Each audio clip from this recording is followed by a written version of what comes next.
So, given that there's a lot of different policies and priorities from both major parties, how and this is kind of one of my favorite subjects to talk about, which is how the outcome of this election will affect states' rights versus federal rights. The nature of our political discourse and the nature of things in Washington mean that the federal government has just been unable to address things like housing affordability, fentanyl crisis, immigration. These are extremely important issues that require complicated answers in policy. So what I think is that, again, the states will continue to take the lead. I don't think it's going to change the balance of power, so to speak. I mean, I think that our institutional mechanisms remain strong. The framers of the Constitution, that's how we started the conversation, they intended the states to be powerful entities of governing because they're closer to the people. And that's not going to change. Our Constitution remains what it is and has lots of redundancies.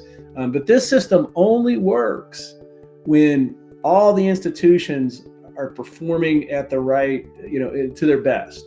And that includes the U.S. Congress, that includes the President of the United States at the federal level. So I'm not concerned about the balance of power. I think the states are strong and will continue to be strong.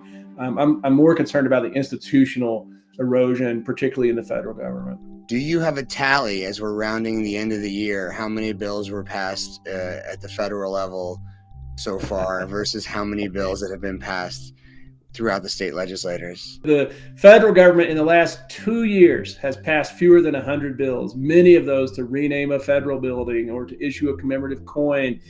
They have just been almost unable to pass. They passed a few big pieces of legislation. The Inflation Reduction Act was the most prominent of those.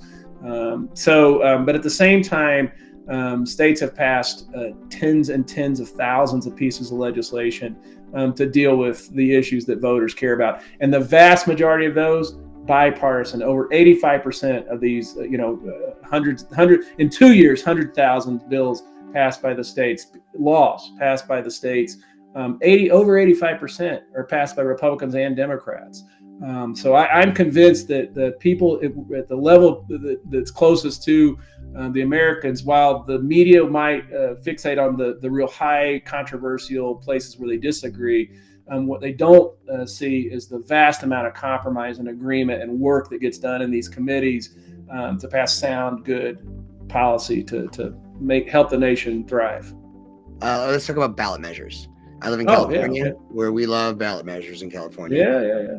What are the pros and cons of addressing challenges through ballot measures as opposed to using the legislative process of the people you've elected to pass the laws in your state legislators? Not everybody in the United States quite knows what we're talking about, that only 24 states have the citizen initiative where you can put something on the ballot through signatures.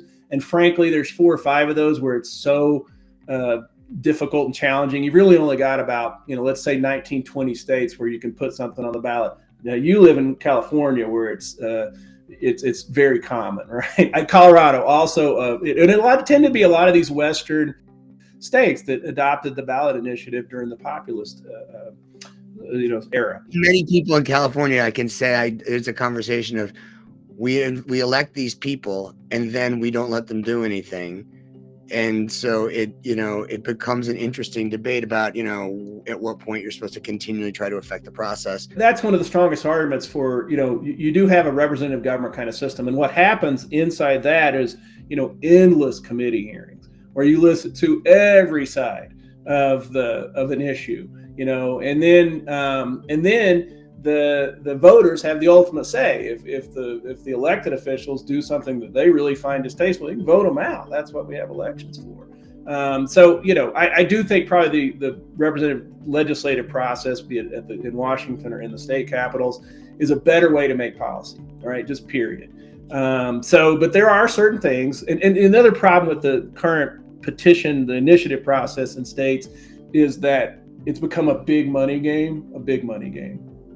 Especially in California. So if you're a big moneyed interest of, some product or some technology, something or other, and you've got essentially unlimited resources, you can put something on the ballot and then you can run a campaign to convince voters that they've got this simple binary choice about some extremely complex issue, housing affordability, or how to regulate X, Y, or Z technology or pharmaceuticals or whatever. And these things wind up on the ballot. And the voters, many of them don't have time to sit in hearings, for days and weeks and months to learn about these issues.